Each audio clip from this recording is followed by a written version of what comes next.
வணக்க நண்பர்களே, இந்த வீடியோல எதை பத்தி பார்க்குறோம் பார்த்தீங்கன்னா, ஹாலிவுட் திரைப்படத்துடைய ரிவ்யூ தான் வந்து பார்க்க போகிறோம். தி ஒடிசி அப்படின்ற திரைப்படம் கடந்த வாரம் வெள்ளிக்கிழமை ஜூலை 15 ரிலீஸ் ஆகி போயிட்டு இருக்குது. இந்த படத்துடைய ரிவ்யூ தான் இந்த வீடியோல நம்ம பார்க்க போகிறோம். தி ஒடிசி இந்த படத்துல மேட் டாமன், டாம் ஹாலண்ட், அன்னை கத்திவே, சண்டையா, பேட்டின்சன் சொல்லி நிறைய பேர் இந்த படத்துல நடிச்சிருக்காங்க. இந்த படத்தை கிறிஸ்டோபர் நோலன் தயாரிச்சு டைரக்ஷனும் பண்ணியிருக்காரு.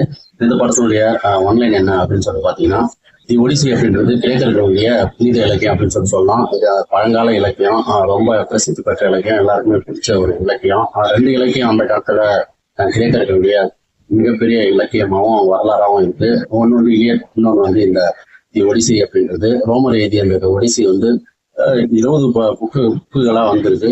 ரொம்ப ஃபேமஸ், இந்த காலத்துலயும் அது ரொம்ப ஃபேமஸா இருக்கு. ஸோ அதை தான் வந்து கிறிஸ்டோபர் நோலன் வந்து டைரக்ஷன் பண்ணியிருக்காரு. இந்த ஒரு காவியத்தை எடுத்து அவர் ஒரு படமாக்கி இருக்கிறாரு. தி ஒடிசி அப்படின்ற இலக்கியம் வந்து கிமு 30ஆம் நூற்றாண்டுல எழுதப்பட்டதா சொல்றாங்க, 6ஆம் நூற்றாண்டுலயும் எழுதப்பட்டதா சொல்றாங்க. அதுக்கப்புறம்